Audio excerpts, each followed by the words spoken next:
Any questions about any of that? If you need contact information for me, the city has all of that. Usually on the last slide, I have my contact information, including email address and phone number, because email is the best way to get in touch with me.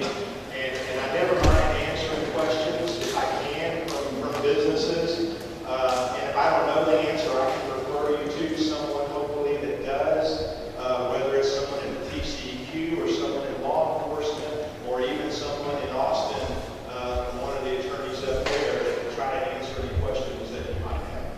Questions? Yes, sir. Part of the sanitary line also. Right, yeah, we've covered that. Yeah, it doesn't matter. Sanitary, sewer line, sewer water, and stuff. Yes, sir.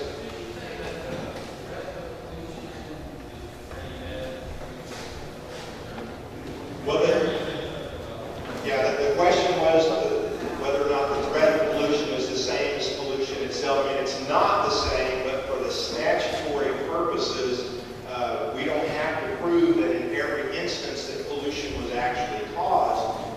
If there was only the threat of pollution, and we can show that, that is sufficient. And the reasoning behind this, and we see it a lot with some of the other statutes, like we're transporting waste to a site to dump it, let's say. The law doesn't require that the officer just sit and wait for you to dump that waste. The fact that you're going to dump it, if they don't step in and intervene, is sufficient, because otherwise the officer would have to allow a person to actually contaminate property with whatever they're going to discharge, and the legislature says, no, you don't have to do that. If it's clear that if you weren't there, they were going to dump this waste, that's sufficient to invoke the statute. So that's where the threat comes in versus actual pollution. But in most of our cases, there are discharges on the ground, on property, that's still going to have to be remediated to some extent, but it may or may not have made it into a waterway. When it does make it into the waterway, then the cleanup gets really expensive, because now all of that contaminated water has to be vacuumed out of the ditch or drain or wherever it is and treated and remediated. So, but basically, that's the only difference. Yes, sir. I have a question about the interpretation. EPA reaches this website, we talk about freshwater. They say that water may not come under the jurisdiction of the authority of the property, especially the air contamination, groundwater contamination, or surface water contamination. And due to the remarks that Paul said, made earlier today, I'm not sure exactly how to interpret it. But I was under the impression that you come under some water, we used to interpret it as some water jurisdiction, even if it did not serve property water. Can you explain that a little bit more? Yeah, I'm not that familiar with the city ordinance. I can tell you though that, I mean, I don't prosecute city ordinance violations. I can tell you though that if there are instances where a city ordinance conflicts with state law, the state law is always going to control. An ordinance can be more restrictive than state law, but it can't be less restrictive. In other words, if the state law says you cannot discharge into a water in the state, i.e. say a storm, sewer, or drain, without authorization, but a city ordinance were to say that you can, it would essentially be void. I mean, Say my question. When does it come under jurisdiction of the authority? well, I know you can. Well, it really depends. For almost everything that I prosecute, whether it's a business or an individual that's doing automotive work on their property, we usually tell property owners nothing can leave this site, nothing can leave your property. The interpretation comes in. Let's say you have a site that has contaminants on the property that are just on the ground. Even though it's on private property, what's going to happen to that material when it rains?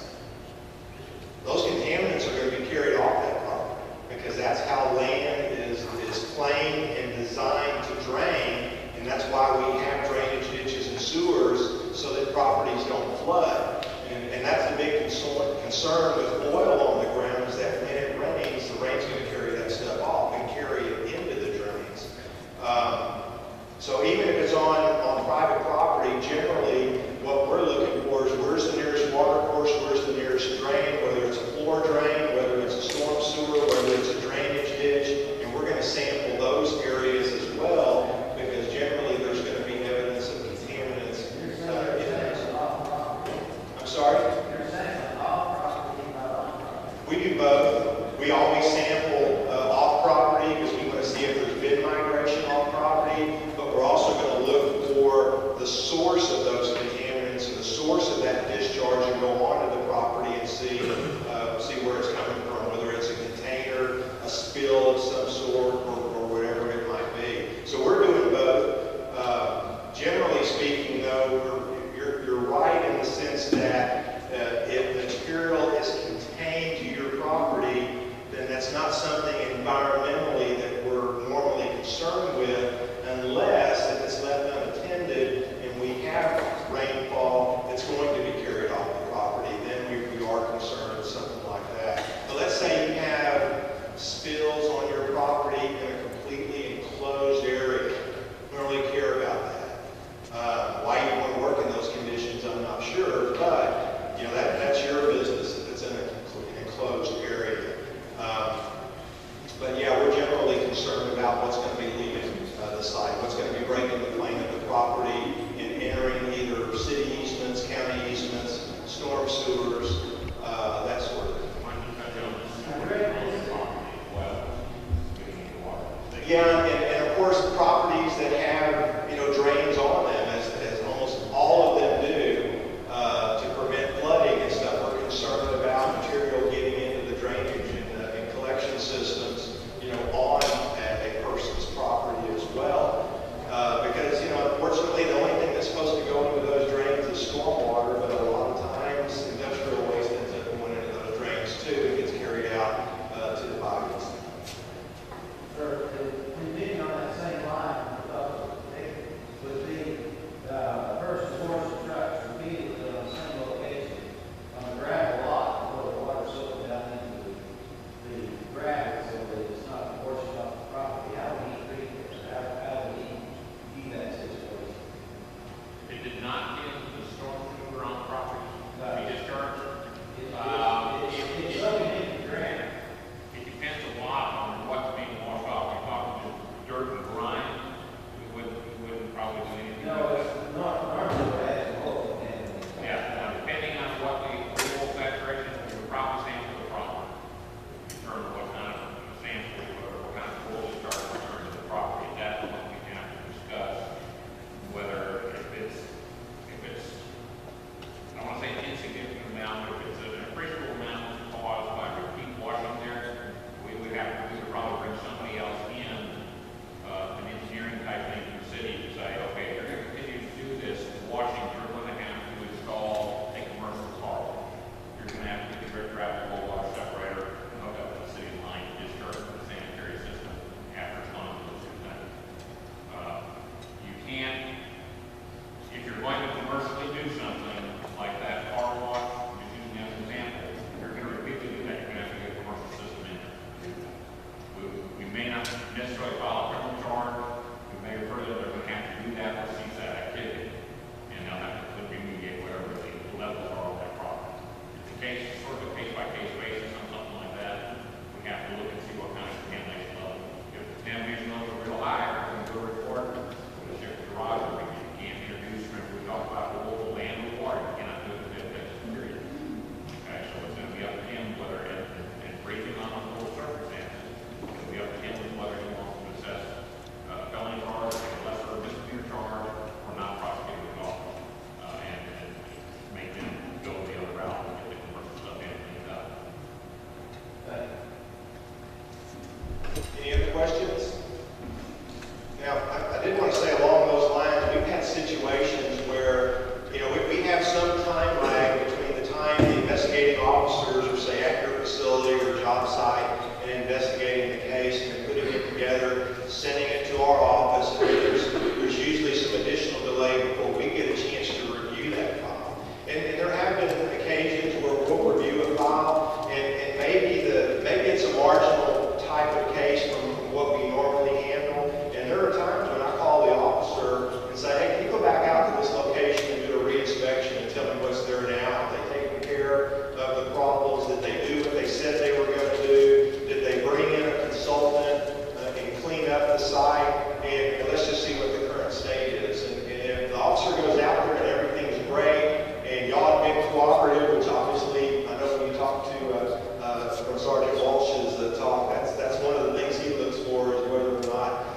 the people are being cooperative with him and listening to what he has to say, there may be times when we just close that investigation and decide, you know what, they did what they needed to do, so that we don't really think any further action is necessary. And we've done that on occasion. So it really just depends. It is a case-by-case basis. And then we have other offenses that are so egregious that even if they're taken care of, we still prosecute them because, the company or people, they should have known better than to do what they were doing.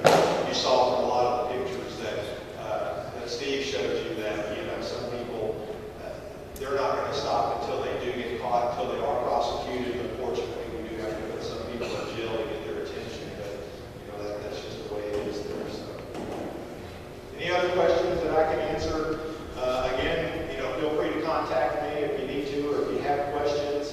The reason that we put on these seminars is for your benefit, to hopefully keep you guys out of trouble, so that